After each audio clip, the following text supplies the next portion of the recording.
Check. Jawel, bijzonder goede avond allemaal. Bonsoir tout le monde. And I'll switch directly to English because if I look into the camera, I never know where the cameras are, but the world is watching. And that's always so impressive when the world is watching. We're here in front of 100 people, 150 people, dedicated fans of Warren Ellis. I guess so. I'm pretty sure. But then the world is watching. And so we have to share the world as well. So, ladies and gentlemen, we're going to do this in English since the talk is in English. And I'm extremely proud to welcome a guy that I've been started working with mid-90s when he was playing violin in the Dirty Tree. An amazing band. He didn't write the song lyrics for it, but when he talked in between songs, they were almost like 10 pages he was telling, like improvisation and stuff like that. That impressed me a lot. Then later, of course, he became the sidekick of Nick Cave, and he wrote a book. That's why we're here, Nina Simone's gone. Please welcome, give him a warm applause, Warren Ellis.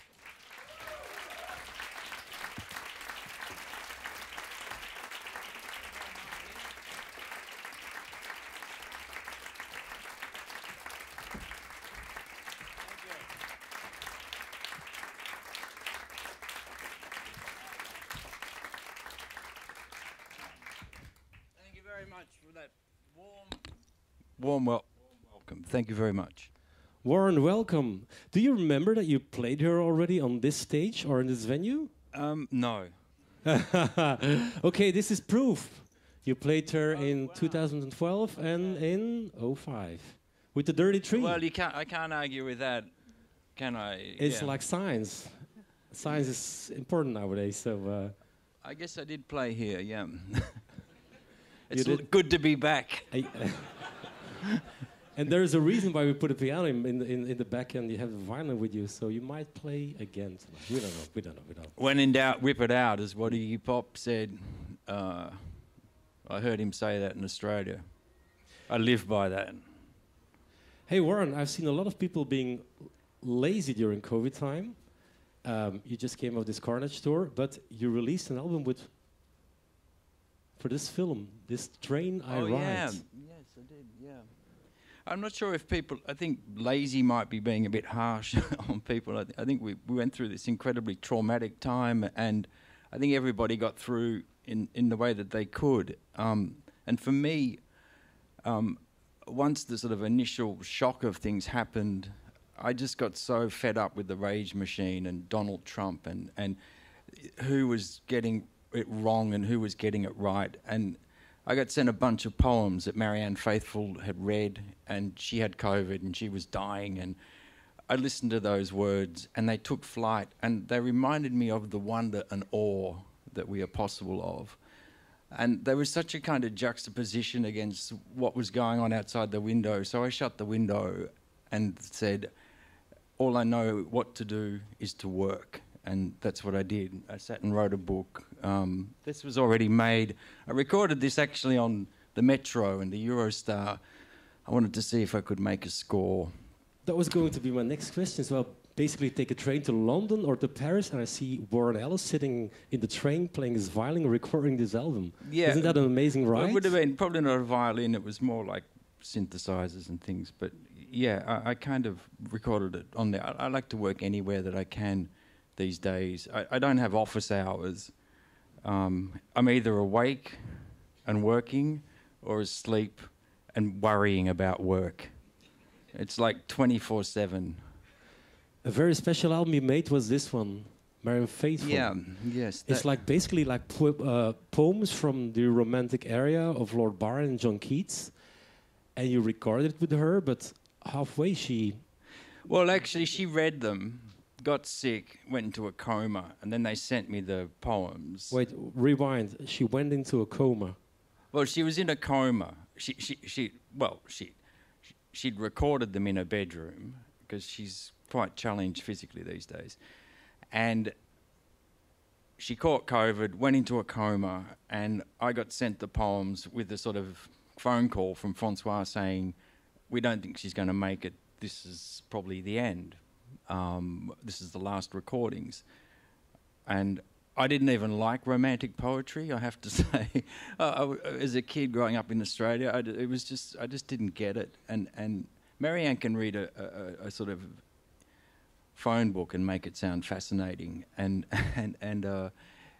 hearing the text take flight was like a kind of balm for me. It was the first step, actually, of making sense of the world that seemed to be just in absolute chaos and confusion. And this listening to this recitation over and over, I mean, like I listened to it and just threw music at it and atmospheres and things like that, was my first step of kind of some sort of, like they were meditative. And I absolutely fell in love with the text, and I already loved Marianne, you know. And then she came through, and then she hated the record too. She called me like a week after I thought it was like a fucking masterpiece, you know. And I sent it to Nick. He's like, "What have you been doing?" And I'm like, "Well, I've done this record with Marianne. She's in a coma." He's like, "I want to hear it," you know. So I send it to him, and he listened to it on his phone, like in real time. And then just at the end, he went silent, and he just said, "This is unbelievable. Can I play on it?" And I said, "Of course you can." So I sent it to him, and he worked on it in the studio. I sent it to Marianne, and I get this call, and it's like, "Oh, please, God, don't tell me this is it, Warren." And I was like, "Well, I guess it might not be, if you know, like if you don't like it." And I said to her, and she was, I think, like a week or two out of the coma, and I said, "Look, Marianne," actually, I said, "Marianne, how much have you listened to?" And she said, 2 tracks, and I hate it. And I said, "All right, look, do me a favour, open your heart." I was trying to think of what I could say, you know. I was like, I loved the record. I said, "Open your heart, give it another chance. If you don't like it, you have to get somebody else." Because she's like, "I imagined French horns and cello," and I go, "I'm not the dude for that, Marianne. Like, really, like, you need to get somebody else, you know. It's not me." And I've worked with Marianne a lot, you know, and love Marianne to pieces. And I said, "I'm not the guy for that, but give it a listen." And about a week later, she called me and she's like, "Oh, I think I'm starting to like this," like that. And, you know, it was interesting because as I was working on this record with her, I was sitting in this absolute kind of state of anxiety trying to write this fucking book that I had no idea how to write. And somehow the two became intertwined, and I would just sit there with this text going round and round. And we're talking about this book, eh? Yeah, this book here. So that they sort of became intertwined. I was working on that and a piece for the Musée d'Orsay for some French artist. I was knocking that out, and Nick was on the phone. I had to finish a score for Blonde, Andrew Dominik's new film, and then we thought we'd go in the studio and try and see what we could do, and then we wrote Carnage in there. It was all happening around the same time, and I was just kind of trying to write this book most of the last year, calling people. Which the whole book is basically about an event that took place in 1999, Nick Cave's Meltdown, the Curator Festival. That's next year. It's being held again at the Royal Festival Hall, and the curator is Grace Jones, so that's going to be an amazing lineup as well.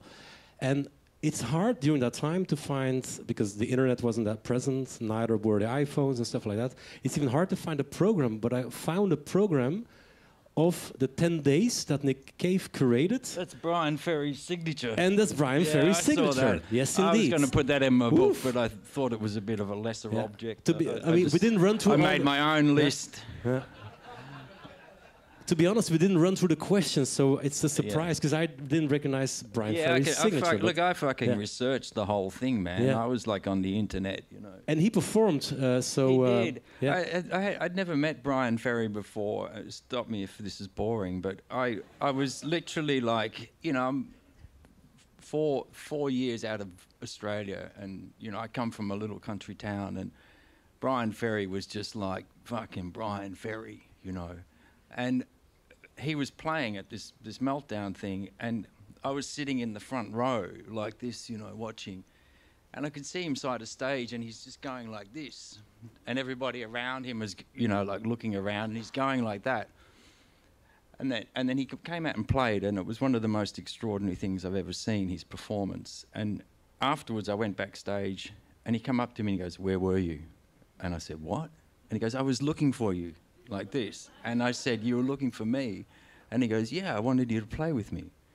And I'm like, how do you know that I play? And he goes, "I know." And I went, "Okay." And I said, I'm Warren Ellis." And he goes, "I'm Brian Ferry." Brian fucking Ferry, you said. Brian Ferry. And then I said, I come from Ballarat. And he goes, "Mining town." And I said, "It is a mining town. How do you know?" And he goes, "I'm from a mining town as well." Amazing. You did a lot of research because you recognized it directly, and there weren't that many photos around from Nina Simone. I saw all these people kind of rehearse. It was like one of the great 2 weeks, like an education, you know, like for me, you know, the caliber of people that were playing out there. It was, you know, and I was playing on there with Dirty Three and with the Bad Seeds and Nick, and I'd been out, you know, I'd left Australia in '95. I'd just cleaned up when this all happened. I'd sort of kicked a smack and booze and speed and amphetamines and I guess a few other things as well. But I'd kind of kicked all that, and this was kind of like, I guess, this incredible kind of life kind of lesson that I had, watching all these people. Because I was able to go, Nick gave me this ticket, I could watch people rehearse, you know, so I could watch Jimmy Scott rehearse, which was just extraordinary. That was going to be my next question. I'm a big fan of Little Jimmy Scott. Who isn't? Check out his name, Little Jimmy Scott. Who's not a fan of Little Jimmy Scott? Who's not a fan? Who's not? Oh, yeah. It's if you hear his voice. This is actually, this. If you've seen my book here. There's a photo. There's a beautiful photo here. Of him. You see this? So this amazing photo here. Of Nick and Nina. This is what started off my search for finding images, because there was nothing at all available, really. Like, no one had an iPhone, like we're saying. And my friend Blethen, I knew he'd taken this photo, and I reached out to him, and it led me to discovering my old violin that he had locked in his basement. It's all in the book, you know. You have to buy it and find out. I'm not gonna like ruin all the good bits for you. But this photo here, which is of Jimmy Scott and Nina Simone. I don't know if you can see the faces. Pass it around and have a look at it. There's But I got the photos of Blethen Butcher. Hang on. And Blethen told you, keep your fucking things. There you go. You keep them moving. But Blethen told me when he sent me these photos that the shot of Nick and Nina Simone, Dr. Simone. This one. Yes, this one. I became a pointer, not an interviewer. Okay, yeah. Well, you can move with my flow, and so he told me. He said, "Look," they said to him, "You've got one shot," and he's like, "I need two. I need like a portrait and I need a panoramic," and they just said, "You've got one shot," and he's like, "But I really need two," and they just said, "You've got one." And they walked into the room, and they said to Nick, you know, like, "Okay, you can come in now." Nick walked in there, and then the guy said to him as he walked past him, "Okay, you can have two." So Blethen walks in like this, and he is so nervous. He picks up his camera and goes click and takes a photo of his shoe, and then the guy looked at him and said, "That's one." And so Blethen told me when he went through the roll, sure enough, there was a photo of his shoe, and then that photo of Nina Simone and Nick. And then Jimmy Scott walked in, and you can see the look on her face changes. There's no such thing as a coincidence, because the photos that Blethen Butcher, which is like an in-house Bad Seeds photographer in a way, in Cave, and this is a beautiful photo, and this one as well. He kept it in a storage at a certain place in a certain street called... Jubilee Street. There's no such thing as a coincidence. No, there's not. And isn't that amazing? Well, that's where my violin was, which was unbelievable. Yeah. And I thought my violin had disappeared. Like, I just thought it was firewood. I'd had this violin that I'd had for 20 years. My first violin that my father got me. And my father showed me a magic trick when I was a kid. Hang on. And I didn't realise what it was at the time, but he wrote songs and played guitar, and he'd written a bunch of songs, and he played them around the house. And I asked him how you write a song, and he just goes, "It's easy." And he picked up a book of poetry, and he just started singing along and playing, and it was like a magic trick. And I just thought everybody could do that. And I think that was my introduction to the creative process. I didn't know at the time. I just thought everybody could do that. But he was like a gateway to something that I think if I tried to find another way, I probably still would be knocking on the door. But something after the gig happened, and that was this kind of thing. Yes! And it's been talked about. They wouldn't let me use that photo that you had, the fucking BBC.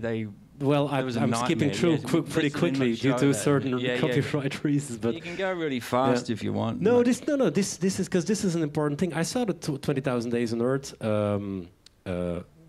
fictional, half-fictional documentary, an amazing documentary, and this part is very important.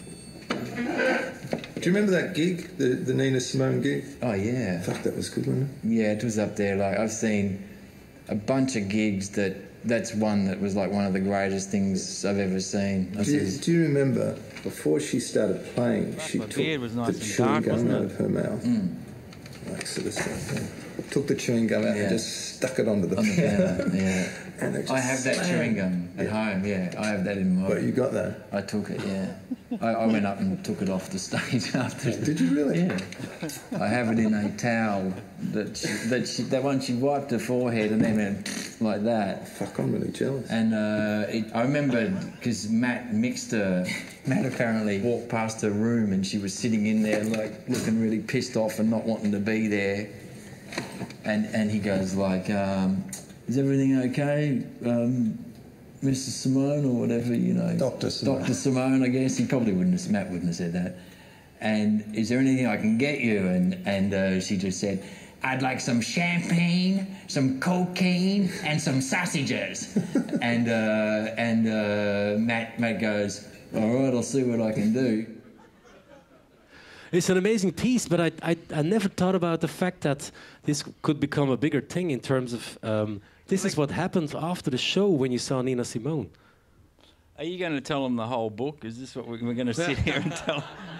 I mean, the thing about that is, I just wish my shirt looked that awesome in real life as it does on the screen. The thing about that is it's what the book is about. It's about ideas and ideas taking flight and love and care being needed. People need to get under these ideas, and we owe it to ideas to get them out there. And this little thing on this, it probably could have been edited a little bit more, I think, and they could have de-Australianed me a bit in some way. But this little incident was the first time it was released in public, this idea, and people didn't believe it. They thought the rest was all true, and in fact it wasn't. I was just taken to a set and, told, "We're going to talk to you." I didn't know it was coming, but what it was, it was like an idea that was thrown out there, and this is what we do when we create things. You throw ideas out, and you hope people get underneath them, and with love and care, and help them take flight. And that little thing set off the book because it got into the kind of collective consciousness, the collective imagination, and as I took it out to put it in the exhibition, for Nick's exhibition, as I got it into the world, the right people came underneath it. And I don't know how this happens, the right people get under things, but when they do, it's a powerful thing. It's a beautiful thing. It's awesome. And this is what happened. So you took the stage towel, you put it in a beautiful bag, an ugly Tower Records bag. Some people might recognize the Tower Records chain store, like from back in the 90s. And then you took it a long time in your suitcase. Who's actually that guy with the? It seems like he's having a wig or something. Barry Gibb. Oh, it's Barry Gibb from the That's DJs. the awesome. Okay. Yeah. Okay, I'm sorry, Barry. That no one's going to buy the book after this. Everyone's seen the pictures. And then this, I think, is you build a shrine around. And let's zoom in. This is very important. This is Beethoven. Yeah. And you're a big fan of the Beethoven Seventh Symphony. And this is what happened when you played it one day. Was it during school that you sort of got an out-of-body experience with Beethoven? That's a really beautiful part in the book. Yeah.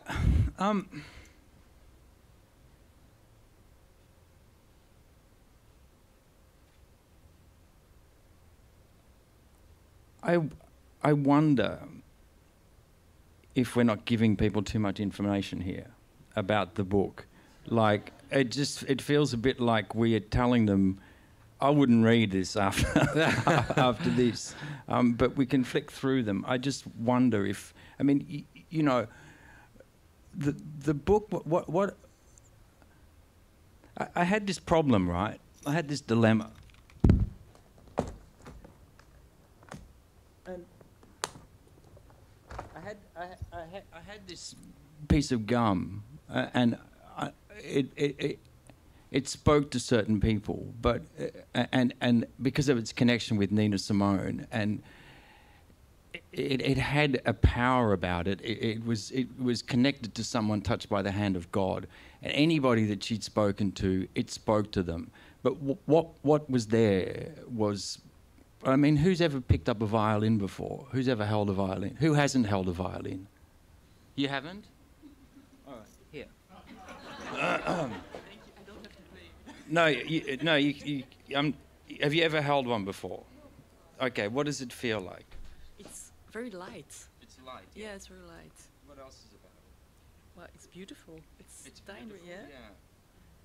Well, someone's kicked it around a bit, haven't they? It looks like, yeah. Yeah, okay. Yeah. It's light, and what else? Does it smell like anything, or does it? No.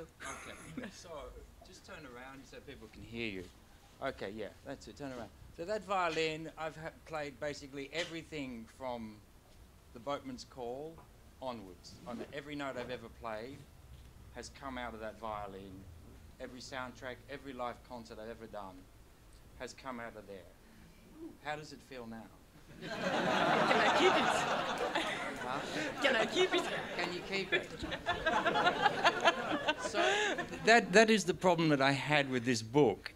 And that's not Nina Simone. I'm not. But I had this thing and this thing around it that I couldn't put into words. So I had to kind of look at the narrative of the gum and try and work out, much against my kind of better judgment, why I cared.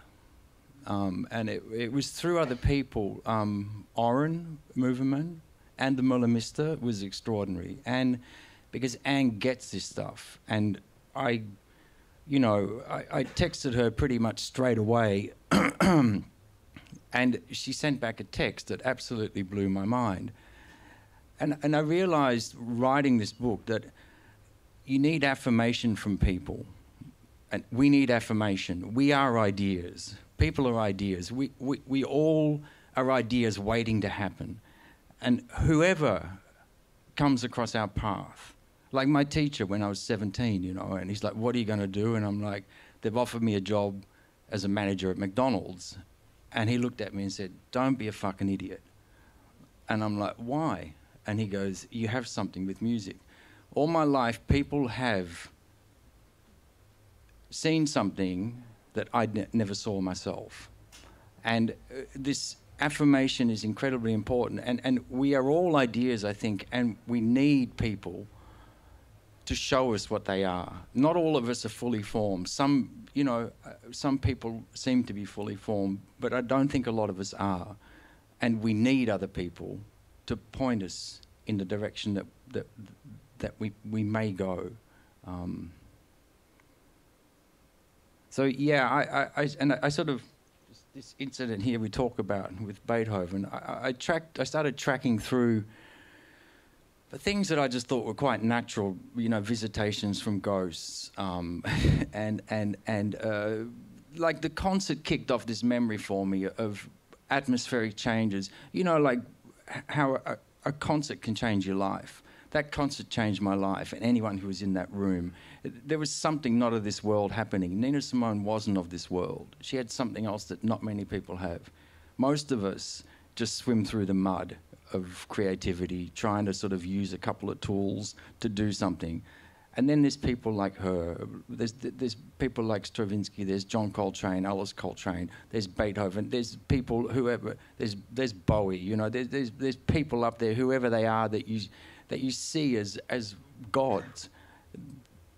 There's these people up there. The rest of us are just swimming around in the mud, you know, like trying to find our way through the creative kind of mud or something like that, you know. And I kind of looked at these moments in my life that had changed me forever, and this concert was one of them. A lot changed when the exhibition was going on, Stranger Than Kindness. Yeah. And there was this beautiful text from Nick Cave at a certain moment when he texted you and said, like, you worry me sometimes. Yeah, well, I guess I do worry some people sometimes. That's like, a good thing. But the beautiful thing about it is, like, when suddenly this gum got exhibited, got into an exhibition, you compare it to the air, the last breath of Edison that got into this test tube. And I've never heard about this story. And it's a beautiful story, actually. If you read the book, you'll find out about it. I don't want to do many spoiler alerts here for you, but we're on page 31. You know, I mean, the thing that blew me away was that I saw the gum was like an idea, that it needed love and care. It needed the right people to get underneath it, and I needed the right people all my life to get underneath me and push me in a direction to realise my better self. And it was through other people, through teachers, not necessarily school teachers, but everybody remembers the person that said, hey, this is really good what you're doing. This sort of confirmation, like you remember the one teacher that said, this idea is great. You remember the person that says to you when you're getting in the lift, you look awesome. You remember that. You know, it changes your day. And so for me, the story became about, I thought it was tracking the kind of making of getting the gum onto the sort of into the exhibition, you know, and I sort of thought it was about that, but it was Oren who pointed out to me I had to work out why I did it, why I cared. And for me, it was just obvious. I never asked any questions why I'd even bothered to do this. But I also realised in writing it that, you know, I was told there was a God when I was very little. There was a God. I said prayers. I went to church. And at some point, that all kind of...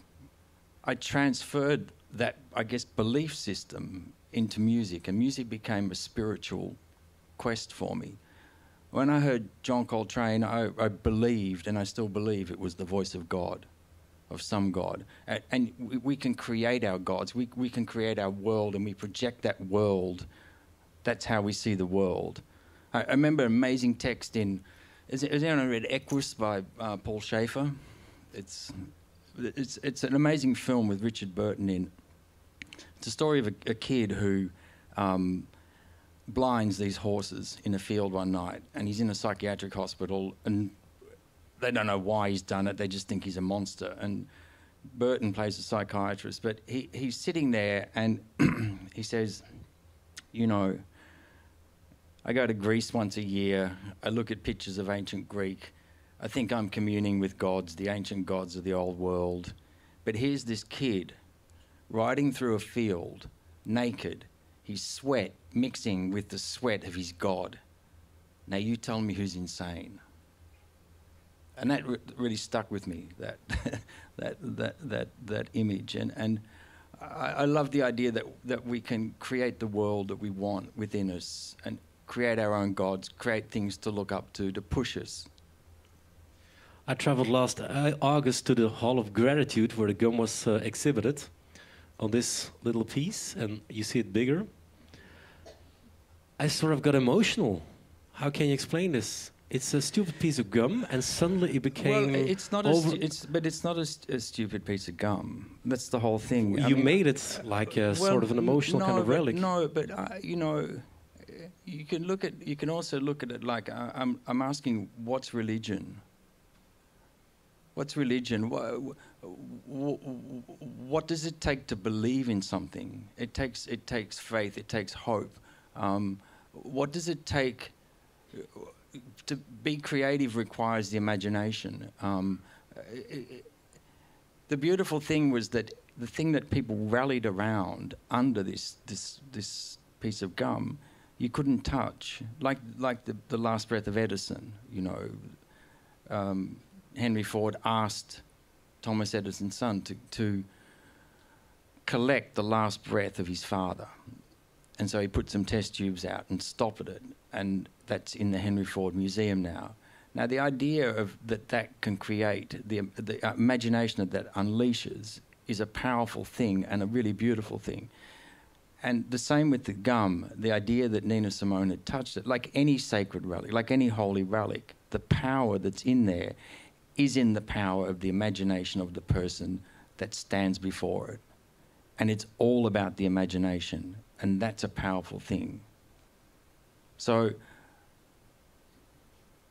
you know, Andrew Dominic said to me, like, you know, I gave Andrew a copy of the gum, and Andrew looked at me and goes, "Are you going to mass produce them?" And I said, "No, I'm not." And he goes like, "Good." And then about a week later, he goes, "I've been thinking about it." And I'm like, "What?" And he goes like, "It could be like the new crucifix. Like everyone's going to want it. It could be. It's that powerful," which I just thought was so. I mean, I'm not going to mass produce them, but I just thought that was so beautiful that made that thing click within him to think about it like that. But again, you know, I think it's the thing about what pushed me, to write this book was that it was a process that I see a lot happening, like a concept that I see happening a lot in the studio when I'm in there.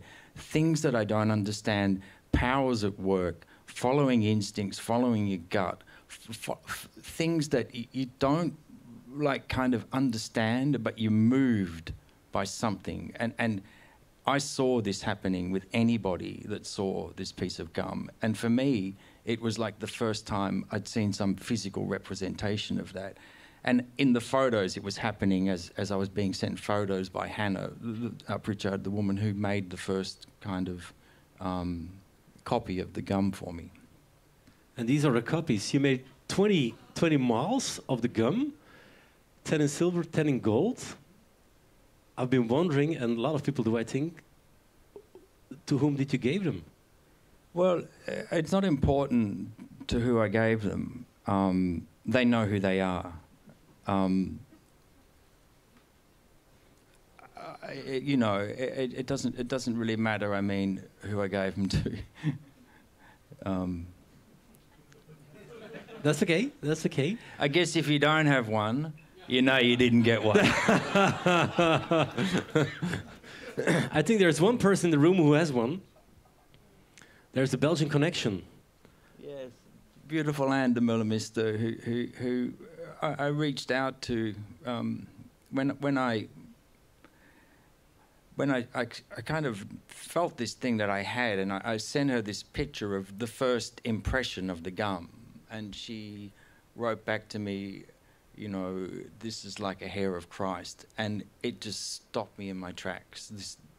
These words, because I hadn't kind of thought about that, but when I saw it, I knew that's what it was. And it's this thing of empowering you, other people empowering you, and understood what it was about, what it meant, the significance of it.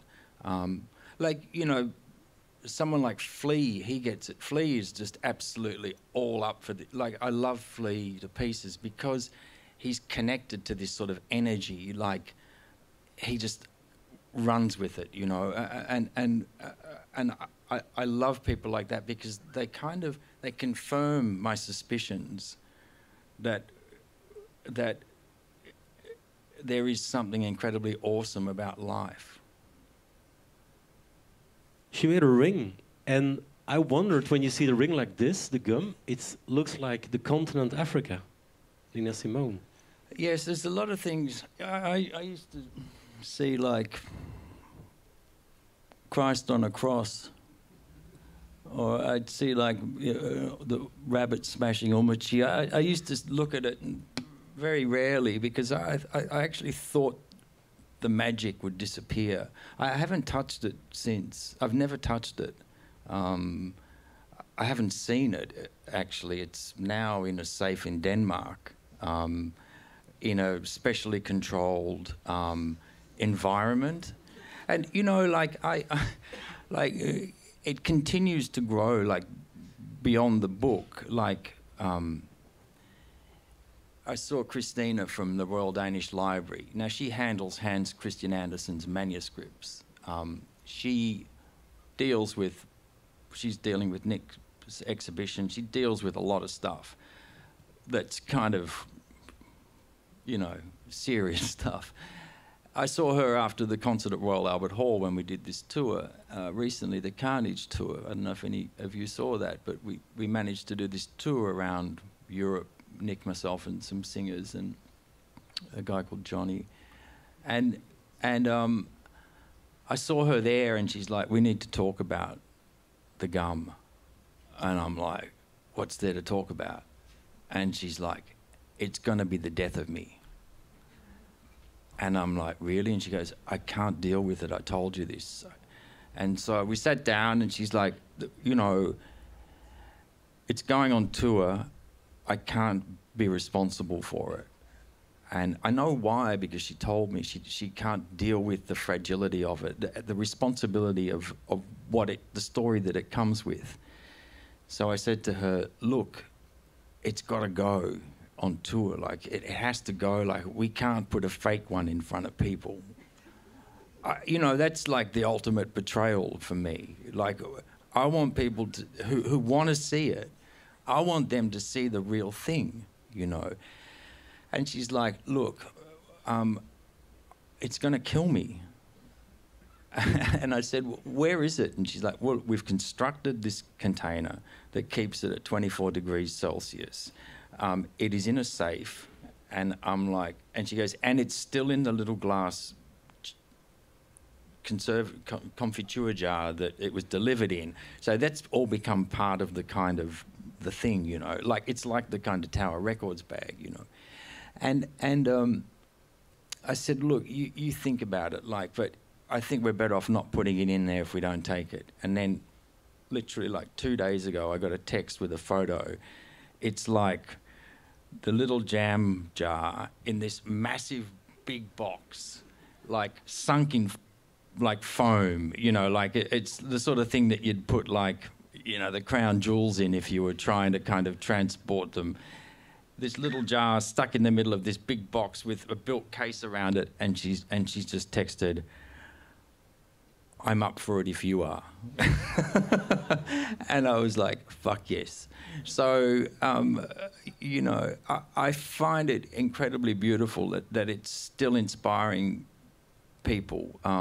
The Barbican, the South Bank, called me up. They want to acquire it. They want to put it with other Nina Simone memorabilia. They wanted the towel and the bag. And, you know, it sort of spills into this other thing. I don't know if you've heard, but I've coming out of the pandemic and stuff like this, I developed a bigger awareness of community than I had before. And I eventually sort of founded a park for animals with special needs in Sumatra, and I bought some land and donated it. We crowdfunded it, and it was exactly like the gum. The right people rallied around it. The right people got underneath it. The right people with love and care. We've funded it. We're building it. The first animal a little gibbon who has one arm and one foot missing. She went in yesterday, and today Rena, the monkey with no arms, went in, and I worked with a Dutch woman called Femke den Haas. And for me, it's exactly like the story of the gum, people getting underneath an idea who see it as something beautiful, something worth fighting for. And in the book, I talk about, with Anne actually, we have this, I spoke to Anne, was it hours, Anne? It was a long time, wasn't it? We texted a lot and things like that, and had all these exchanges. And you know, we decided we'd build a sculpture and stick it in the North Pole, the South Pole, and I wanted to stick one the size of a heart in the Statue of Liberty on Ellis Island. Now, I don't think that's going to happen because we don't have the context to put one in Ellis Island, but we've built Ellis Park, and I'm going to put a stone statue there for the monkeys to piss on and the bears to play on. I'm going to put one there. And for me, it's a continuation of this idea that you put an idea there and it takes flight, not in the way that maybe you imagined, but getting it out there can be an extraordinary thing. The great crime is not getting them out there. You know, one of the incidents in the book, which you read through in absolutely 2 seconds, is an encounter with Guillermo del Toro where I suddenly decide to do a whole score for a film based on The Sound of False Teeth, just because I look in my briefcase and see my teeth. The 90s, I lost a lot of teeth with my lifestyle pursuits, and I replaced them all with gold and whatever you do, you know. But they kept falling out, so they were rattling around, and I just thought we could make a soundtrack, you know. And I heard this idea in my head, and you know, usually I just go, this is stupid, don't say it. So I said it. Next thing, I've got Guillermo del Toro, Nick Cave, I've got the other guy who was doing it. Oh, what a great idea. We could use artificial limbs. What about eyeballs and blah, blah, blah, like this, you know. And it was amazing watching that happen, just throwing something out there like that. And the great crime is not throwing them out there. If you have an idea, get it out there. That's what I think this book is it's about that, you know, like daring to kind of throw your ideas out there. You throw some ideas at me as well. It's in the book there is a piece which I'm going to show you. It's this one. You know, of course. Ooh, there you go. The one and only Jonathan Richman. Yes. I had him on the phone yesterday. Oh, did you? Hello, it's Jonathan calling you back. Jonathan Richman. We'll try again. He called me yesterday because I was trying to get in touch with him. That's him putting down the phone. Yeah. Because he wrote a beautiful poem about you. Yeah. About the dirty tree way back, and it's not in the book. So it's yeah, you won't see that in the book. So you know, Jonathan used to come to our shows, and I think Jonathan's one of the great songwriters. And the older I get, the greater I just realise that he is.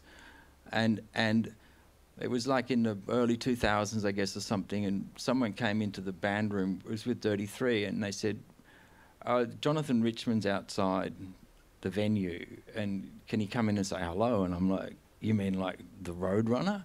And they're like, yeah, he comes to all your shows and he stands outside the venue because he can't deal with loud noises.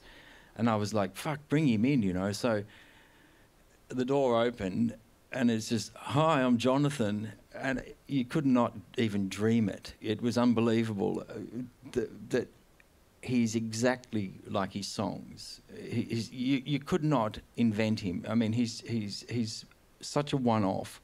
And Jonathan would like kind of send me letters, you know, and I love, he would send me handwritten letters because he doesn't have a mobile phone, he doesn't have an email, he books all his stuff himself, and he calls me and I'm like, where are you, Jonathan? I'm in a payphone. He confirmed me yesterday he doesn't have a mail, an email, he doesn't have anything like that, you know, so he writes letters and Jonathan would write me letters about how we should record the next record and draw a picture of The Who with a microphone. He's like, you need to put one mic here and one mic there. But, Yeah, Jonathan wrote a beautiful poem and sent it. And these are things that I carried around. I mean, in the book I go through stuff that I carry around with me. Like I think a lot of us have... We have these little things that are important to us. It doesn't matter who they're from or what they are. Like, for us, they're like little markers. They remind... They're sort of memory jolts. You know, our memory defines us. And we have these things. It might be a squash pack of cigarettes that your boyfriend who's dead smoked and it sits in the bottom of your handbag for the last 15 years. It might be something like that, you know, like that just jolt us, remind us about incidents, that remind us of life. And I think I realise I have a lot of that stuff kicking around, you know, like I just have lots of things that... I guess when I started touring a lot, I needed a little place that connected me to the earth. And that was a little briefcase that I could put things in of no significance at all. The gum went in there for a couple of years, and then I realised I was going to lose it. But I think we all have these little things that empower us in some way. And outside of our orbit, they don't have that power. The gum was something else. The gum empowered other people. That's what was really different about it. Nobody cares about your baby slippers outside of your orbit, you know, like nobody cares about the spoon that your grandmother gave you or the spoon you nicked from the diner or whatever, you know. It doesn't really mean anything to anybody, but what it means to you is important. And I guess that's where I realised this was a totally other thing. There was this idea about collaborating together with Jonathan Richman in the book, and so I asked him the question, is there still an open invitation to work with Jonathan Richman? And this is what he said yesterday on the phone. I can't, I've got my fucking glasses on. I'll read it for you. Yeah. We would not need an invitation if we would have lived 1 or 2 miles from each other. It would just happen. The problem is we live 7,000 miles away from each other. But I'm a big fan of his approach, a big fan. In capitals, so... Oh, that's just really... So this is what happened, and this is what's happening with your book. So I called him and I said, like, I want to invite you over to AB, and Warren is living in Paris. I want to give you like a 5 days residency at his place, but I know because of environmental reasons you're not flying, neither do you take the boat. And he was like, but this is the most beautiful invitation I had in years. And I really want to do this, not in 2022, but in 2023.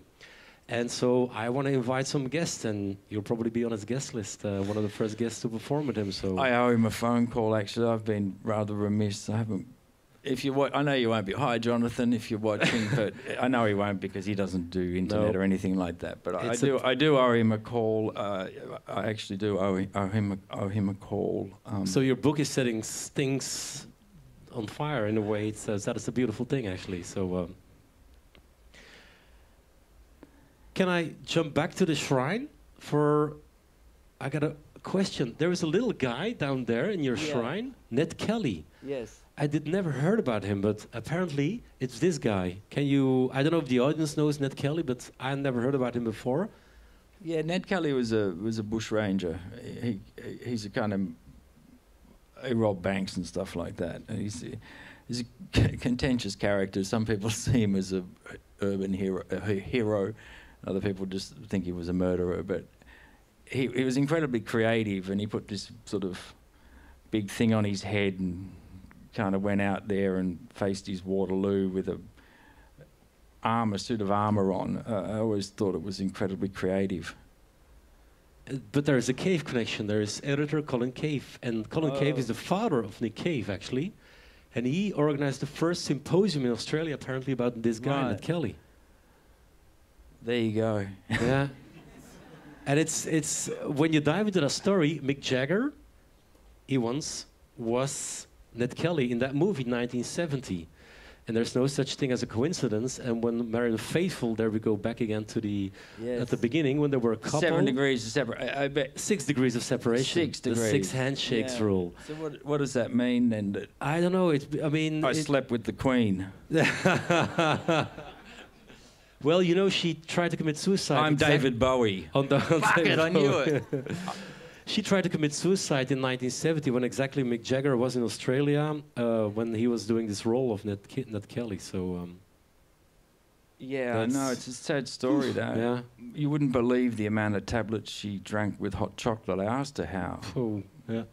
So yeah, incredibly sad story. I actually played the track "She Walks in Beauty" on a marriage party a couple of months ago. So that's, I bet that got the joint jumping. Like if you played that at my wedding. This is the park. This is Ellis Park you were talking about, and you just told me it literally opened like 2 days ago. Yeah, literally opened like 2 days ago. We had our first resident, Trinity, who is Gibbon, who has been locked in the cage for 23 years.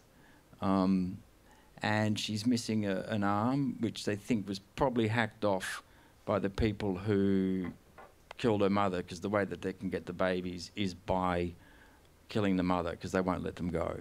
And the same with orangutans, same with any primate. So they kill the mother and generally have to sort of, if the baby won't let go, they just sort of hack what they need to get it off. So Trinity, not this one, but Trinity's missing an arm and a foot is dead because she was caught in a snare probably before that. And then she spent 23 years in a cage, a horrible cage. She's basically like a grandmother in the primate world. And 2 days ago, we drove her 1,500 kilometres from this place she's been in. We've built her a reserve. We like a place that she can live out her life. We have 20 animals awaiting home. We have bears with no teeth. We have little Rena has no arms because she was handcuffed to a table by a trader, and when they found her, she'd eaten it all the way to the bone, so they had to amputate her arms. And when I saw her, I just thought, fuck, if I can sell some fucking T-shirts, I can help some animals. Like, something really shifted in me. And I worked on a documentary on snow leopards with this guy, Vincent Munier and Sylvain Tesson, a writer, where they track and try and photograph a snow leopard. And something shifted in me, you know, something opened my heart to something that I don't know if it was there or what, but, you know, for me, it's the work was always the thing, and I'm only as good as the next thing that I do. I think you're only as good as the next thing you do. I don't care about what I've done. I don't stack it up and think, wow, I've done this. I mean, it doesn't mean nothing when you go in to make something. It doesn't give you any... In fact, it can do you a disservice, or it can, because it makes you kind of... I don't know, like, you have to always go towards the thing that scares you the most when you make something. Otherwise, if you're feeling comfortable, you're not challenging yourself. And if you're not challenging yourself, you're not challenging your audience or the people who look at your art or whatever. Like, you have to be taking a risk, or at least it feels like that to me. And for me, it's always the next thing is important, because I don't know if I'm going to be able to do that next thing. That's the sort of always been the challenge for me, is the next thing. And the more that you do, it feels like there's less things to pick from, like you have less, and things keep moving themselves along. But, you know, I always thought after I'd made a couple of records, it was going to be the end. Like, that I've had 30 years doing this, I give thanks every day. I can't believe it. I really can't. But, you know, this thing with the park that I hadn't anticipated, that I can't imagine my life without it. I could see myself moving in there and just feeding the monkeys and kind of trying to do more in that. Like, I've never thought there was something beyond what I was doing, or that, like, okay, I don't know. I thought when we did Ghostine that I always said, when I do something great, really great, that it'll be the end. And when we made Ghostine, it freaked me out, because I'd never thought I'd ever be involved in a record like that. And I thought it may have been the end of our collaboration, me and Nick. And it spooked me. And I did a couple of soundtracks and that, but to actually go in the studio and to be able to make Carnage was a relief. And you know, I don't know if I'd just been spooking myself, because if you read my book, I'm kind of superstitious about things. I get some weird things going on, and you know, I've always been prepared it's going to end one day. Now, 30 years later, it's still going, and I don't know why. But what is important to me is the thing that's coming up, and for some reason, this park feels incredibly important to me. I don't know, you know, maybe they'll be looking for a new fiddle player down the road. But yeah, it was something I didn't really anticipate. Like I would always wanted to do something, and I just can't imagine my life without it. Watching this, you know, gibbon be put into this new environment, who's been in this cage, and then crawl over to Femke and just make this noise that you know that she understands what's going on.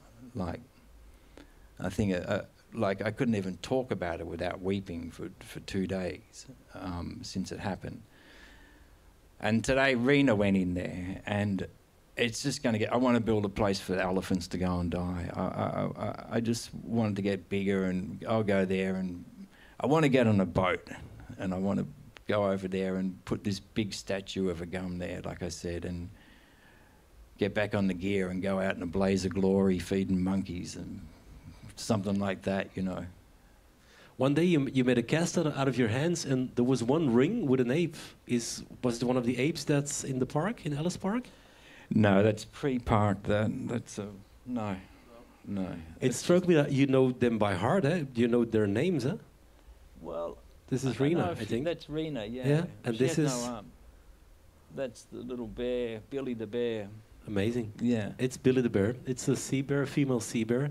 Yeah, and they're all rescued. He has no teeth because people wanted their photos taken with him. Yeah.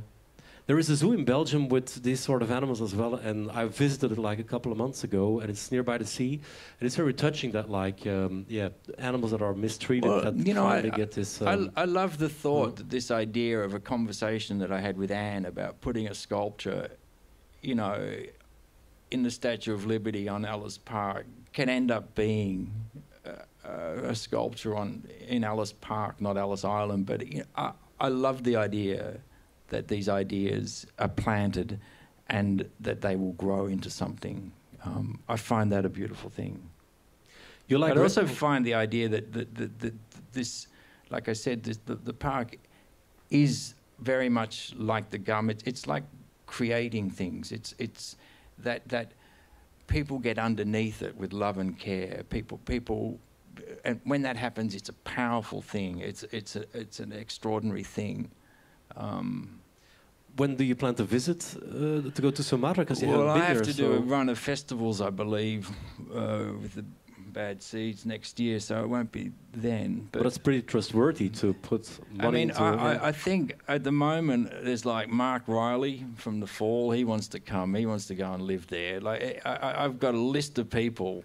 It's going to be a big boat when we go. Like I want to go. You know, one thing I've thrown out there, I want to just go there. Me and Nick, local orchestra, just play for the animals. Like I'd love to do that. You know, like. Andrew can film it or something, you know, like, your sort of ideas, you're only limited by if your imagination reins it in. It just seems like you shouldn't limit that, you know, like you can throw something out there and it'll be modified, but it gets out there eventually, you know. The book starts with an incident when I was a kid with my brother, and I witnessed something. I won't tell you. I'd actually read it to you if you want to hear it. Oh, is it? Yeah, there's a copy. There's actually, I've got my own copy here. It's all right. Would you like to hear the start of the book? I'm railroading your thing. Has anybody read my book? No. Yes. Okay. Well, look, I'm going to read you the start of it because it sort of tells you something. This is chapter 1 of Nina Simone's Gum by Warren Ellis. When I was maybe 5, When I was maybe 4 or 5, my older brother Stephen, who was 6 or 7, woke me up with his giggling. He was sitting on his bed in front of the window, bathed in light, peering through the crack between the roller blind and the frame. I could only see his outline backlit by the light, like the shadow scissor cutout of a facial profile. There was a glowing white light illuminating the window facing the backyard, light bursting from the space between the roller blind and the window frame. "What is it?" I asked. "Come and look." I went and sat next to him on his bed. He pulled the roller blind away from the frame. The backyard was full of clowns. The sky was full of light, like a giant flash bulb that flashed forever. On the lawn was an egg-shaped caravan. It had been converted into a food cart, the window flap held up to make an awning. Inside were clowns making hamburgers. They had a griddle fashioned from corrugated iron to cook the mud patties and would place them between 2 large gum leaves, then pass them to the clowns gathered under the awning. There were clowns everywhere, smiling and contorting, doing somersaults, hiding behind trees, taking aim, throwing the hamburgers at each other, playing in the large eucalyptus trees near the bedroom window and the crimson bottle brushes that grew over the wooden back fence. Standing on the top branches of the yellow wattle trees, scaling trees like cats, hanging upside down with their legs curled around the branches, their clothes covered in mud stains and eucalyptus leaves. They made no noise. Our laughing woke our father in the other bedroom. He asked if everything was okay. "There's clowns in the backyard," I yelled. My father replied, half asleep from his bedroom. "They'll be gone in the morning. And if they aren't, your mother will scare them away when she hangs the washing out on the clothesline." That's a system you have that here, where you dry the clothes outside. Yeah. We used to play on that a lot as children, hang on. It was one of the most exciting things. Spin it around while your brother was hanging on there upside down and watch them fall off fast enough to make them fall. It was just the greatest fun. After some time, my brother and I got tired and fell asleep. We woke in the morning and looked out the window. They were gone. The caravan had vanished. The backyard never looked the same after that. Every night before bed, our father would stand in the doorway of our bedroom with his head bowed, bathed in the amber hallway light, and recite a prayer. "Our Father, who art in heaven, hallowed be thy name. Thy kingdom come. Thy will be done on earth as it is in heaven. Give us this day our daily bread, and forgive us our trespasses, as we forgive those who trespass against us. Lead us not into temptation, but deliver us from evil. For thine is the kingdom, the power and the glory, forever and ever. God bless Mummy, Daddy, Stephen, Warren and Murray, all the little girls and boys, all the doctors, nuns, nurses and teachers. Please love us all and guard us and guide us forever and ever. Amen."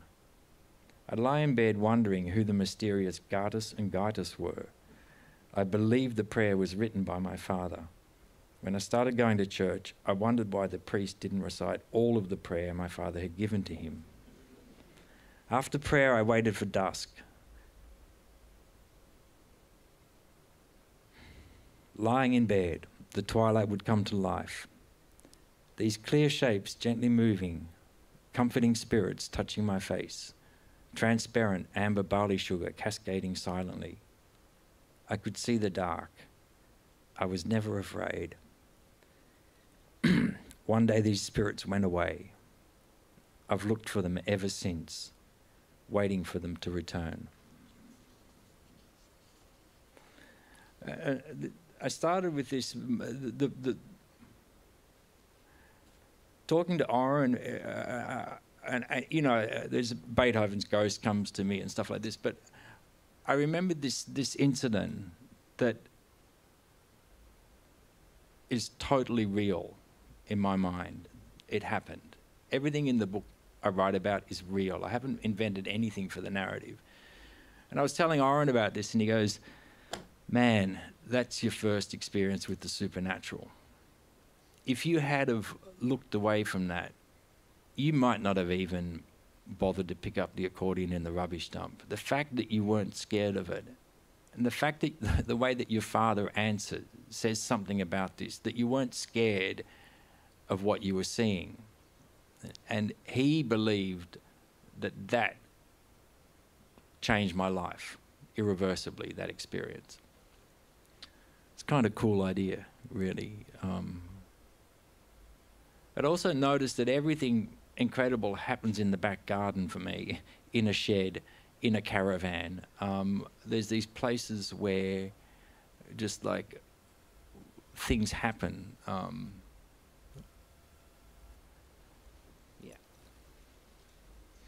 Warren, you've been carrying around for 20 years a record bag of Tau records, which is not really like a beautiful bag. But I'm going to give you another record bag, which is for you. Oh, I bought it for you. Oh, lovely. Open it, if you want to. I would love to open it. Oh, beautiful, Ellis Coltrane. It's actually a tape that is the first record where she sang on that's just been released, and this has just been released 10 days ago. Maybe show it to the audience. It's a Love Supreme that John Coltrane only played once in its entirety in, what was it? In this. I hope you still have a record player. I do. Yes, I do. Thank you. That's lovely. Thank you. It's we're almost going to say goodbye to all the people who are watching worldwide, but we're finishing off because we're going to listen to some music, but we're going to finishing up with. This is typically Belgian red tape break. Are you familiar with the red tape break? No. It's a moment when you sign contracts. Grab the pen, dear Warren. You're totally fucking confusing me. I'm Australian. That's the idea. I'm Australian. And it says like, hereby I don't have an artistic or a creative bone in my body. Hereby I, Warren Ellis, accept the offer to play a show with the Dirty Three at the Ancienne, Belgique. Date to be agreed upon. Oh. I can't sign that. Contract number 2. Hereby, I, Warren Ellis, accept the offer to curate a weekend at the Ancienne, Belgique. Date to be agreed upon. Well, what does that mean? Like, if I'm dead, do I still have to do it? what if I'm like under a coconut tree in Sumatra, buried under a coconut tree? Do I have to come back and take care about a coconut tree? Because Keith Richards once got hit by a coconut. So yeah, but you'd draw the curate and made him all the fucking more dirty awesome, tree, didn't so. it? I mean, it didn't hurt him. He just, I mean, he got a lot of good mileage out of it, and everybody loved him more and more. Think about it. There's no pressure, not at all. Yeah, look, there's no pressure, not at all. I'll have to ask the monkeys. Hey, let's listen to some music. This was an old track from 1979. No. Yes. No. Yes. Actually, I'll just say one more little thing. 1979, dude. I was like one little bit at the start. Okay, Warren. Okay. Watch what you're saying. Tell me when you're rolling. Are we on? 1990. Hey, ladies and gentlemen. You can hear I'm this stoned is as a rat. Warren Ellis here. Smack when I was to radio show. This is actually the first This is a time, the song only my time dad you used to hear sing me when I was a Warren kid. Ellis singing. This is called Misery Is My Middle Name, written by Screaming Johnny Ellis, and this is the reason I am what I am I was today. there. And that's your father, John Ellis. That is my father. Well, you're looking at a man that's so mighty sad. His misery and tears is all I've ever had. I found it's true what someone once said. A man that loves a woman is a better off dead. Misery is my middle name, and I've earned it for knowing such pain. Well, I used to love a woman down in the town. In my little buggy, Give a round of applause to singing Warren Ellis, people. right through the summer, she loved me good. She left me in the winter with a leaking hood. Misery is my middle name, and I've earned it for knowing such pain. Where's your little bugger? Yes, actually, just to get, if anybody does care, that was 1996, not 1970. 1970.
you know, of Australia, in a country town called Ballarat. My dad would buy a record if it was 20 cents because he'd figured someone must have thought it was good enough to put out. So he had the most insane record collection, from like Aphrodite's Child, you know, because nobody was into Demis Roussos, but he had it, you know. I didn't like it, but he gave it a listen. And you know, to like Nana Mouskouri and country. He loved country and western. Loved country and western. Wasn't sure about rock and roll, but you know, he didn't like jazz. But there would be a couple of jazz records. So my father just kept playing music around me all the time. You know, and I remember, you know, he had a guitar and he'd sit and play it, and I used to sit against. I remember sitting against it as a kid. I remember feeling the vibrations of it. And my mother liked the radio on all the time, and that was when there was peace in the house, when the classical station was on. No one spoke. It just would play all the time, particularly over summer. I remember. So I had just music going around me all the time.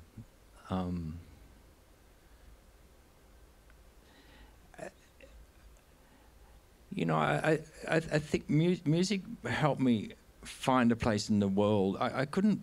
Words I always struggled with. I like reading, but... You know, music gave me a connection to a world that wasn't... it didn't seem real. And music gave me something to hang the world on. You know, I remember when people started playing me music from the psychedelic era, you know, when we were getting into pot in the mid-'80s. I just thought it was kind of lame, because I'd already listened to Bitches Brew by Miles Davis. I'd already listened to Lawrence of Newark. You know, I'd listened to John Coltrane. I'd listen to John Coltrane and think God was talking to me and just hallucinate without any need to take any drugs or anything at all. So when I heard this psychedelic music, you know, like, I just kind of thought it was lightweight, because I'd already been like kind of, you know, just lost in this other sort of music that seems so kind of far out there. And I think I just thought everybody was like that. And it wasn't just about, you know, for some people it's Iggy Pop's Silver Pants, you know, for some people it's like, you know, John Coltrane saxophone. For some people it's, I don't know, we have these, for some people it's Nina Simone. We have these things that touch us deeply with music. Music speaks in a way that we know where we stand with it. We like it or we don't. It's an emotional thing. There's something powerful, there's something raw about it, the way that it speaks to us. And with words, I always struggled a lot, even to complete books as a kid. Like, I found it difficult to read them. But I could listen to a record over and over and over and over and over, and find a new way into it each time, or find comfort in there listening to it. And then, I started reading more when I left. I studied English at school. I don't know how I passed. I don't think I read anything. I think I just copied essays, and, you know, I can't remember. I did music and English at university, and then became a school teacher. But music was the one thing that was constant throughout my life. And I was a listener, and I still am. Like, I never thought I would be a performer, ever. Like, I just did not make any connection between me and what I saw on the stage. I never envisaged a career, if you want to call it that, in music at all. It's still a mystery to me that I've managed to do this thing that I love for the last 30 years. But I think, like, it was the way music affected me as a listener. What I was playing didn't really make any sense to me, classical music, and it didn't speak to me, and I couldn't play it to people and they would get it, you know, like, but listening, you know, it was another thing. And somehow I think later on in my life, my listening experiences informed what I had developed on the violin. It was kind of in the early 90s when I started Dirty Three. Yeah, it was around then, and my brother gave me a guitar pickup, stuck it on with a rubber band. I went down to a gig because somebody needed a violin player. I put everything on 10. He gave me a distortion pedal and he said, try this out. I put it on 10 and clicked it on, and I was like, wow. And I've been playing ever since.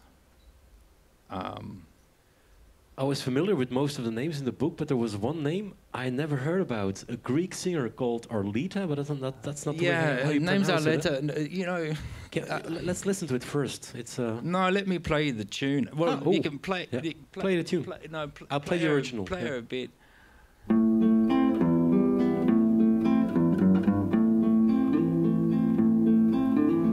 Νύχτα βροχερή, άδειο το χέρι, ψάχνει να σε βρει, μα δεν το ξέρει, που θα σε βρει. Μια φορά θυμάμαι μ' αγαπούσες, τώρα βροχή. Μια φορά θυμάμαι μου μιλούσες, τώρα σιωπή. Πέτρος η φωνή και πώς να κλάψει, που φύγες εσύ έχουν ανάψει χίλιοι καημοί. Μια φορά θυμάμαι μ' αγαπούσες, τώρα βροχή. Μια φορά θυμάμαι μου μιλούσες, τώρα σιωπή. Thank you so much. This is so beautiful. There's a beautiful ending of that we just chopped off. That's called there is a a rough really landing. beautiful ending. She made a lot of records, but the first two records are just absolutely extraordinary. And I'd been, I was 20 and I fell in love with somebody, and it didn't work out. And I was left with this tape and this song. And I just played this over and over and over. It's in my book. I won't tell you what happens. But I'd been told, this isn't in the book, and I wish I'd I'm going to put it in the paperback when it comes out.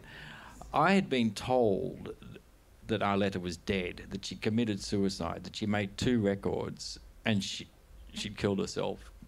And like, my God, I just couldn't believe it. Like, it was just, like Songs of Love and Hate, when you hear that album, like I just couldn't believe what came with that knowledge, that she killed herself and made these 2 extraordinary, beautiful records and fragile.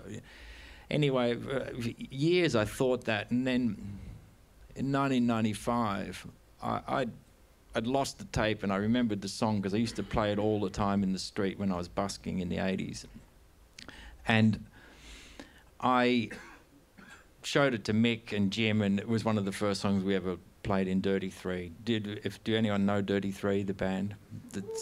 So Dirty Three's an instrumental band that me, Mick and Jim. We got together like 5 songs in an afternoon and went and played that night. And one of them was this song by Arleta.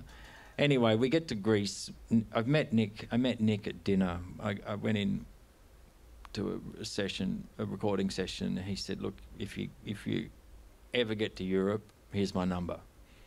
And I got to Europe and called him, and he'd said, "If you get over there, you can open for us in Greece and Israel."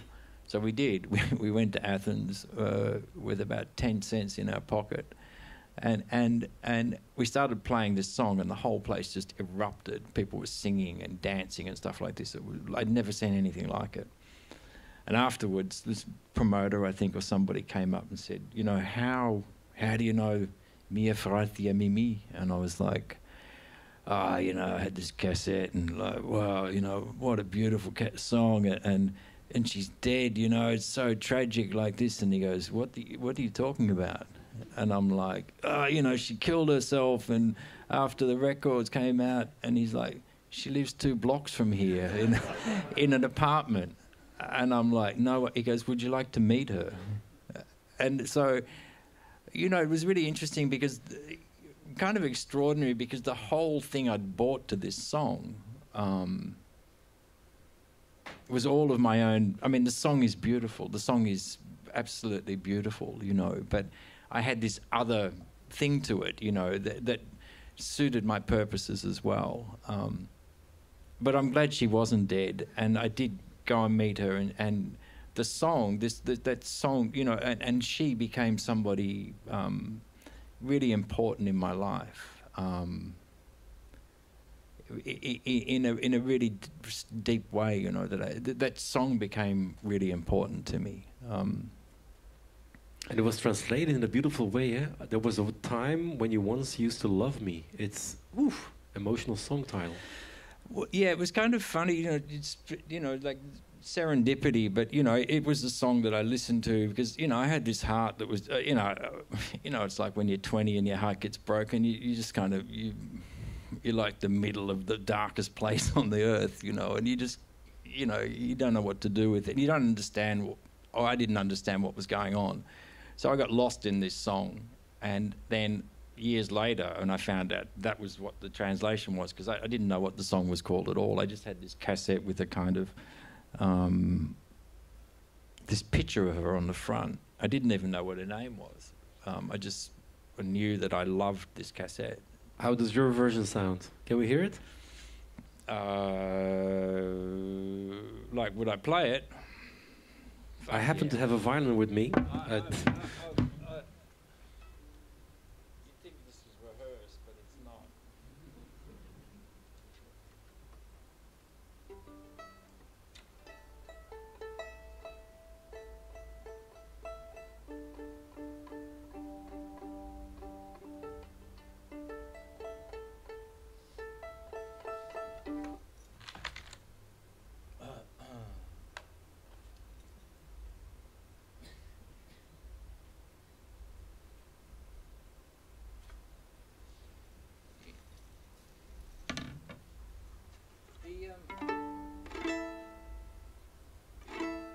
First thing I ever wrote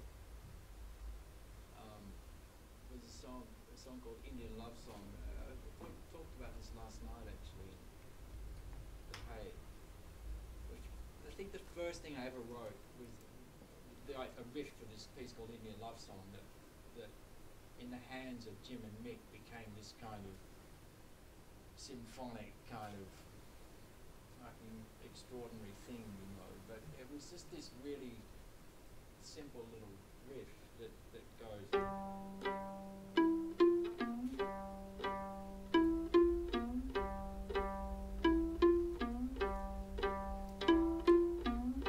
It was one of the first things that I played at the rehearsal, and what it came in the hands of Mick and Jim was something else. But that idea was when I was sitting in an orchestral rehearsal in the 80s at college, just so fucking bored. And I heard a double bass player play something that I thought sounded really cool, so I imitated it. And then afterwards I went over and I said, Ken, that was a really cool bit you were playing, was that this? And he goes, no, I was trying to play Kind of Blue by Miles Davis. And I was like, okay, now I guess I probably owe him some royalties or something like that, but what I love about that is that is quite often how ideas happen. You see something, you hear something, it triggers something, but it's very rare that happens. Most of it is just about sitting down and doing the work.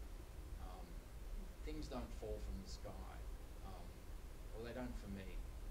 And I could count them on this hand, the amount of things that have felt there was some sort of something else at play. one of them is Ghost Deed, the record, and a couple of tracks on Skull and Tree. And I think that's probably it for my whole creative life. The rest has been about just sitting there, working through the failures and the kind of ideas that eventually come to something. It is really just about that. Turning up and working. Anyway, this my version is slightly less prettier than that one, so yeah.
Thank you.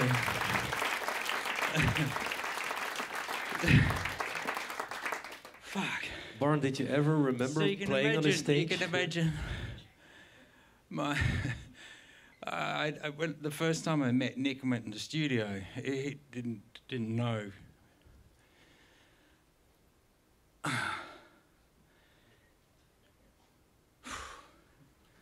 Lockdown.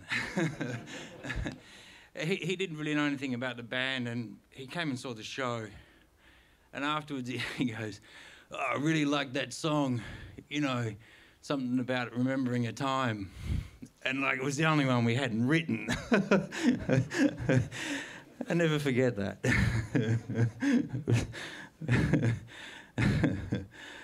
Yeah. Thank you so much. You want to end up with Metal Machine music from Lou Reed or Alice Coltrane? No, I don't think we need to listen to music. Okay. If anybody wants to ask some questions or anybody wants to ask me, yeah. Parajanov, what's your connection to Parajanov? So, Parajanov, it's one of the films that I can just watch on repeat. I love that film, The Colour of Pomegranate. When I moved to Paris, I discovered it by accident on Arte or something like that, and I couldn't speak any French, and I just thought it was the most poetic, beautiful thing I'd ever seen in my life. And it took me quite a while to work out what it was. And I had to say, look, I saw this film and it had like sheep with their throats being slit and pages of a book. And someone said, that's the colour of pomegranates. And then a friend of mine in London did an exhibition of clothes and props from his films. And then I just saw every film. I bought every book on him. I went and saw the films in the cinema. But that film, The Colour of Pomegranates, if I've watched it 100 times, I've watched it 200 times. No, I'm going to do that though. My friend Jerry and me, we're going to go one day. Like, it's something I want to do, but I haven't. Have you been? And it's amazing, yeah. I bet I can tell by the look on your face how amazing it is. Yeah. No, there's some films that I can watch over and over and over and over again. Film. At a certain age for me, films just took over everything. I used to, instead of going to university, they were programming movies on TV from midnight until 6 in the morning. So I'd just sit and watch them and miss school. That's where I saw John Cassavetes. That's where I saw things like Oni Baba. Whoever was programming this stuff, they were putting incredible films on. It was like, nobody's up, let's just give somebody free range. And you know, that's where my sort of education in film started. Because up until then I was just seeing, you know, blockbuster things and stuff like that. And it was very hard to see art house films.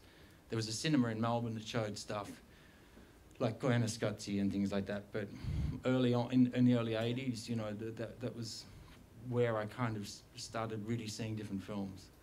But yeah, I love that film so much. I can start it in the middle, I can watch the end of it, I can just start it anywhere.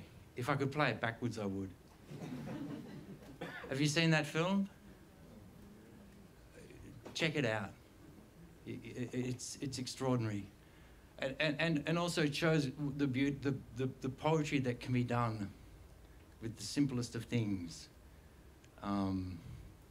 Pure artist, pure artistry.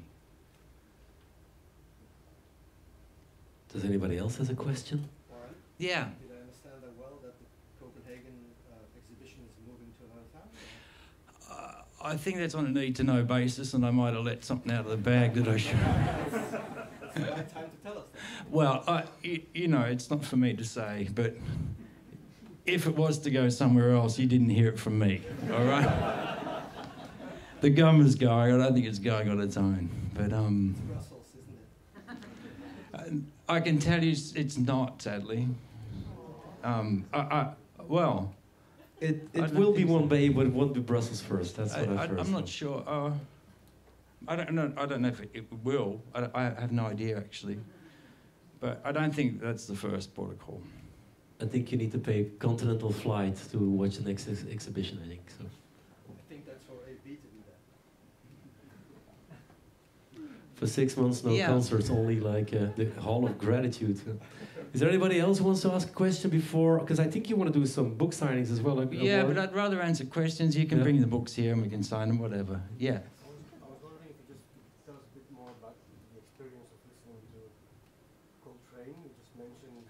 Yeah, I was like, I just moved down from Ballarat, you know, and I mean, I discovered Charlie Parker because I was playing Charlie Parker solos on the flute. I played the flute as well. You've probably heard it on Breathless. Like, okay, so that flute, controversially, Mute asked us to actually take it off the front of it because the BBC considered it unplayable, unlistenable, like, and they wanted to get the guy from Jethro Tull to replay it.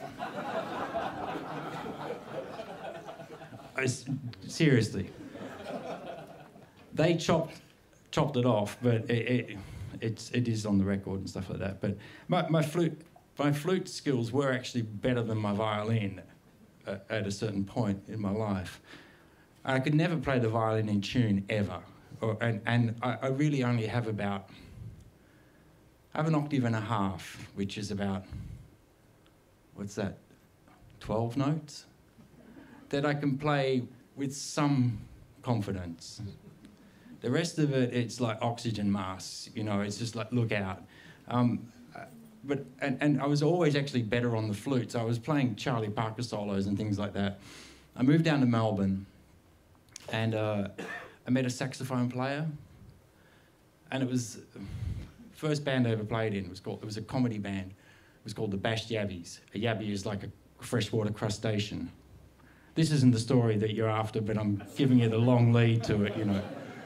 I used to play banjo in that band, dressed in my McDonald's outfit with a rubber chicken sticking out of my trousers.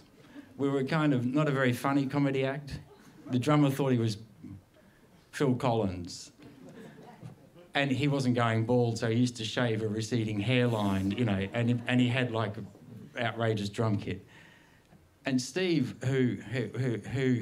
Steve, the saxophone player, he was like 28 going on. He was like a 5-year-old. He just had this kind of incredibly beautiful, naive spirit, you know. He was an extraordinary guy, Steve Colebrook. And one day he went round to his house and he just said, check this out. And he put on Vigil by John Coltrane, and I didn't know what it was. And I just lost my shit.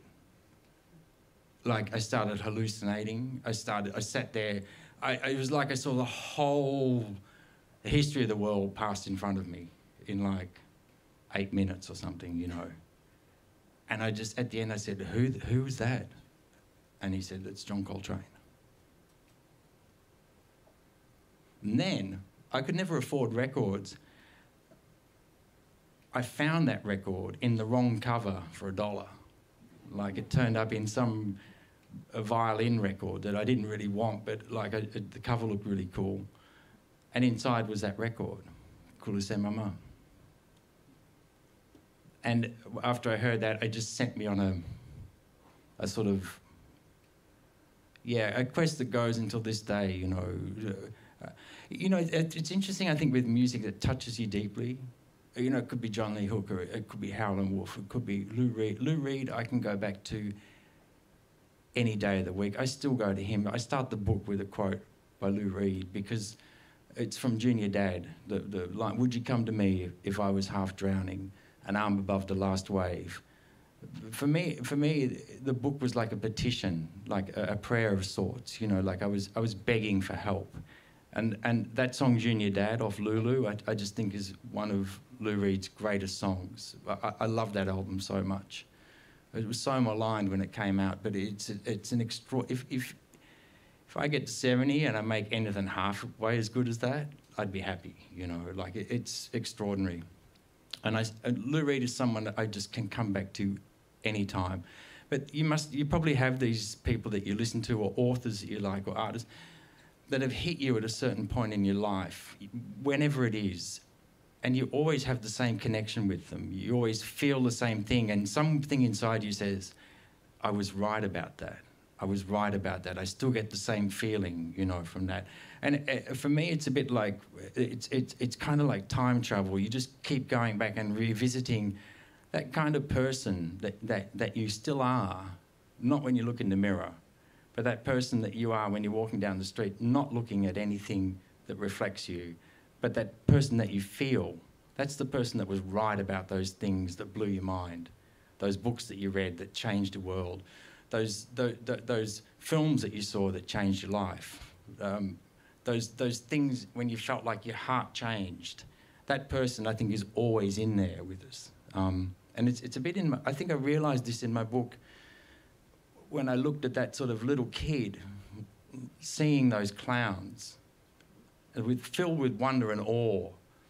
That's the kid that you see playing on stage every night, still with that same sense of wonder and awe about the situation that I'm in, about the creative process, about being there.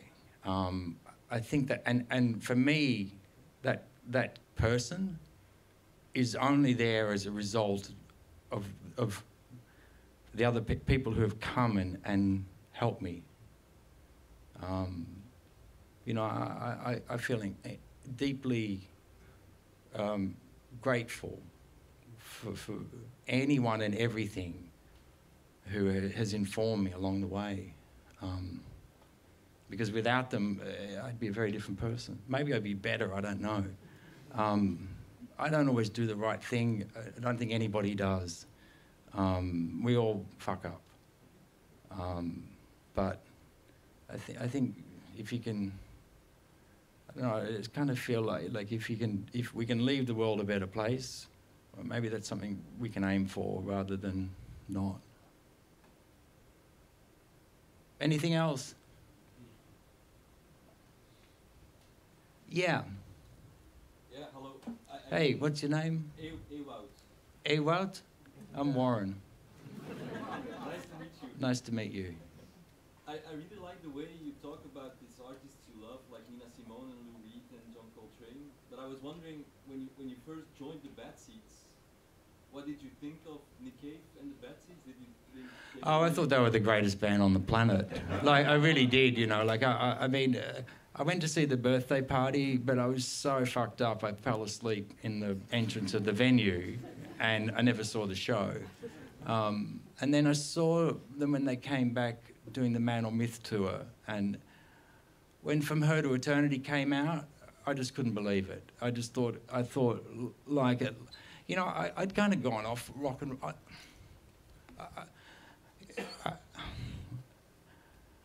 I guess I'm not really rock and roll, that's clear. But, you know, when I heard From Her to Eternity, I just thought, oh man, somebody is trying to do something with the genre. You know, I didn't get it, I didn't understand it, you know, and I was just, you know, like, everything just would get so repetitive. You know, it's why I love Yeezus, that album by Kanye West. It's why I love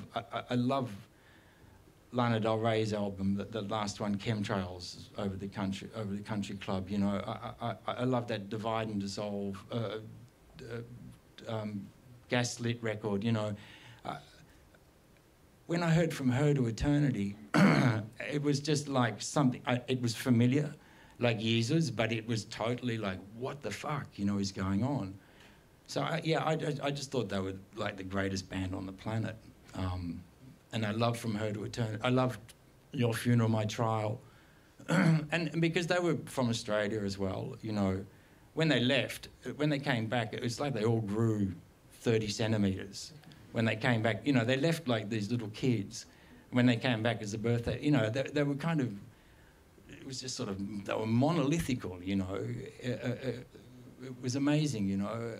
And so, yeah, then when I actually met Nick, you know, I mean, well, you can imagine, do you play an instrument? Yeah. Yeah, okay, so you imagine, I don't actually play one, you know, that's where you've got the up on me, but, you know, I was like kind of,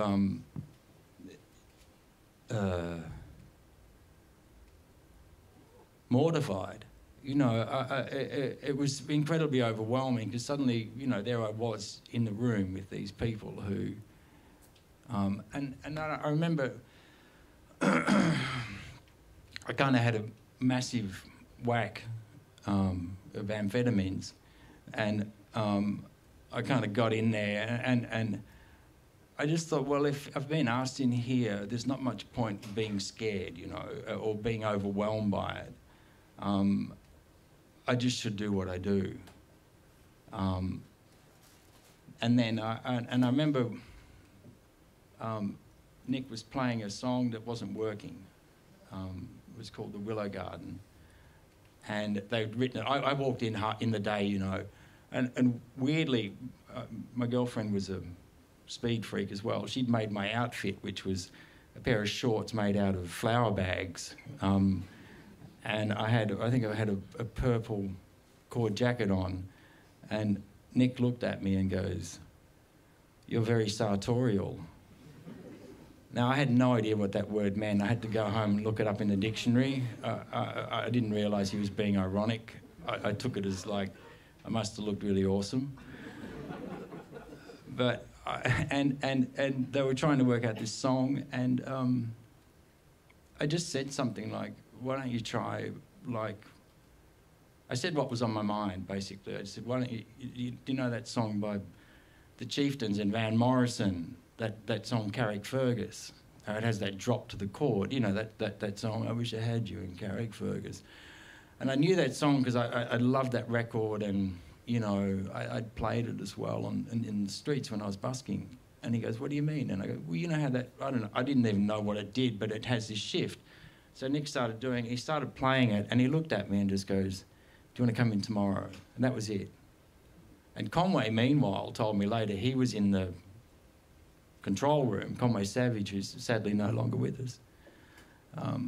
Conway goes, when I said something, he just expected Nick to go, get out. You know, like nobody said anything.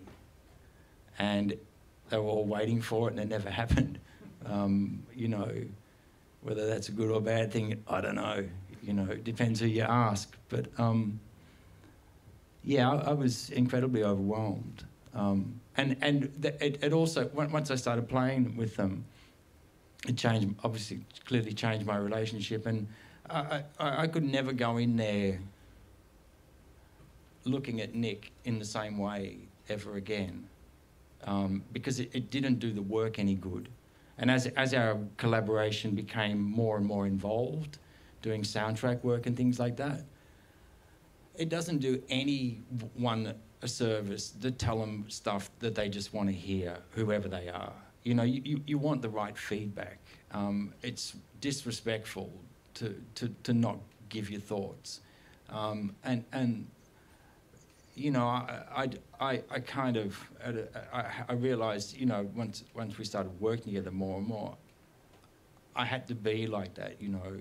So I kind of, you know, had to sort of like remove that thing. And it's funny, I can listen to From Her to Eternity and listen to those records and still feel that same thing that I felt. I can't listen to anything after that I'm involved in. Well, I don't need to listen to anything that I'm involved in anyway, you know. Yeah, it was, you know, and I mean, yeah, it's a sort of strange change in something that happens in that relationship, you know, when you're totally in awe of something, and then the opportunity arises for you to actually work in there. Yeah. Maybe one last question, if there's somebody who Yes. wants to ask a last question. Did you actually get any reaction from Nina Simone taking her job? She died already, yeah? When I took it, yeah. Did she say anything? Yeah, did she know? No, she'd left. She was gone, like, you know, I think she was gone straight away. She wouldn't have been aware of it, but her daughter is aware of it. And her daughter reached out to me and had seen 20,000 Days on Earth and loved it and wanted me to interview her about her mother. And that didn't happen because of the COVID thing. But her estate is an absolute nightmare. Like, I tried to get, like, I had to get rights for all the photos, you know, and I'd taken a photo of her smoking a cigarette. There's a picture of her and this mate of mine having a smoke. And I just wanted these two people to finally have a cigarette together that I would have imagined would have been just fantastic, you know, this dear friend Mick and Nina Simone having a cigarette. And I took a photo of an interview of her from the time with my iPhone, asked the BBC, and they asked for an outrageous fee to use it. And in the end, I just thought, oh, look, okay, well, I'll just pay it because I want it. Then they go, well, you have to see the estate. Now, I went through so many circles, and it all ended up, it's chaos. And then I got in touch with her daughter, and it's absolute chaos. Now, I don't even know if they'll ever come after me about it, like asking for it back or what. I don't really know what the legal ramifications of it are, to be honest. I mean, it'd be rather churlish if they did. But, yeah, her estate is just in absolute chaos. I don't know what she'd make of it. She'd, you know, probably just like, stupid white guy, silly white boy, what are you doing, you know, like, crazy dude. I don't know, I mean, but, you know, yeah.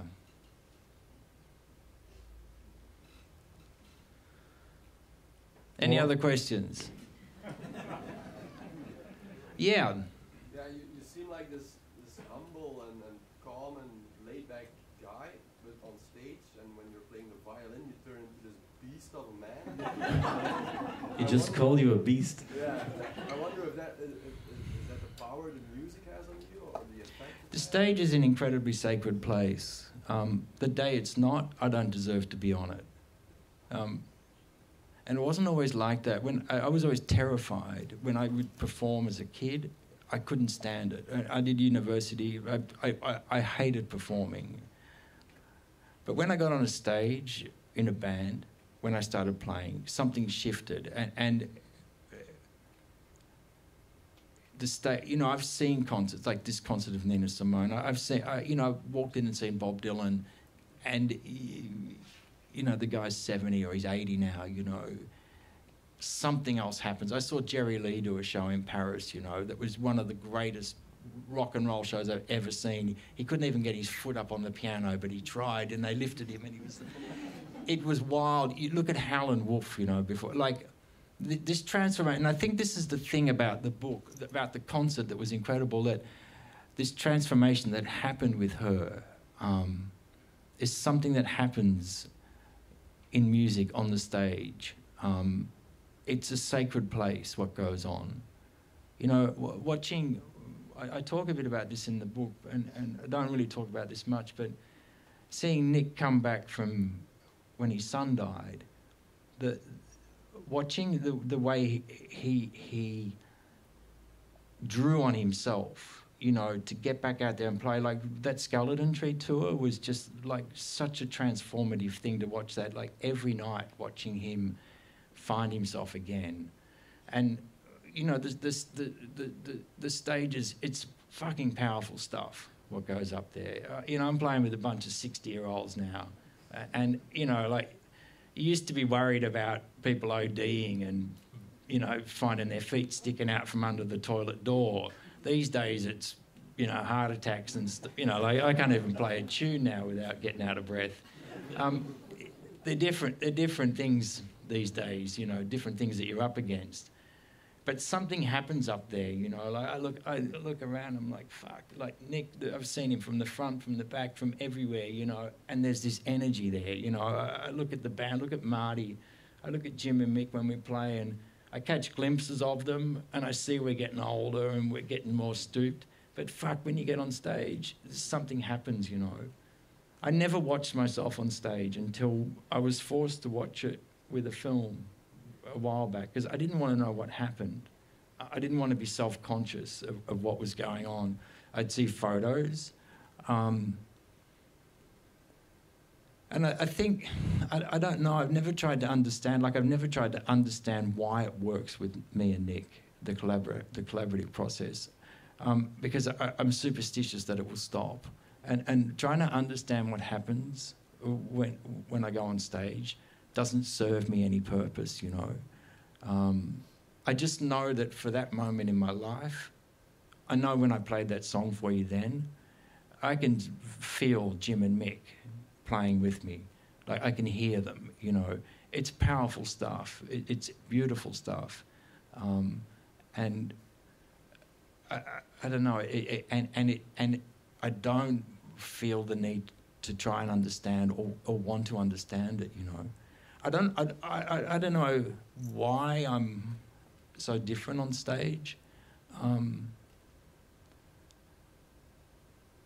I used to be so nervous on stage when I started, and it was a big reason for me, like drinking so much, and I found drugs and things like that helped me kind of get over that. And I was always, you know, worried when I eventually decided to stop all that shit. I didn't want to be defined by it, and when I stopped, I thought, oh, maybe I won't be able to play again, you know, like, maybe that's what was doing it. And then Nick called me and he goes, oh, we've got a gig in a Guinness factory. And I'm like, really? Like, I'd been like 1 month off booze, you know, like, and I turned up there and it was just like a trial by fire, you know, the smell, it was just reeked of Guinness and stuff like that.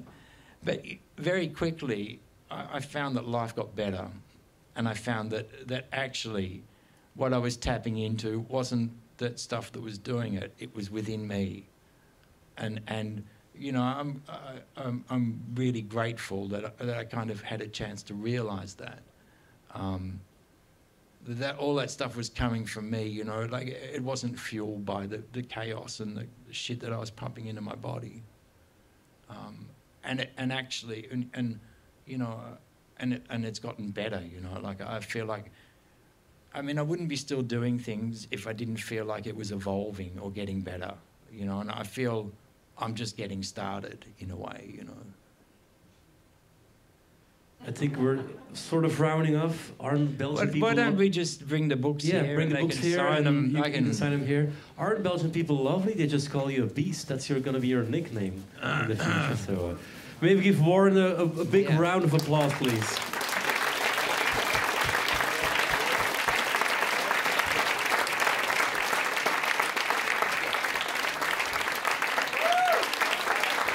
Thank you very much.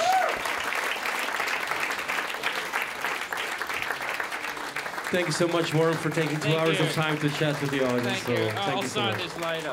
Sign them.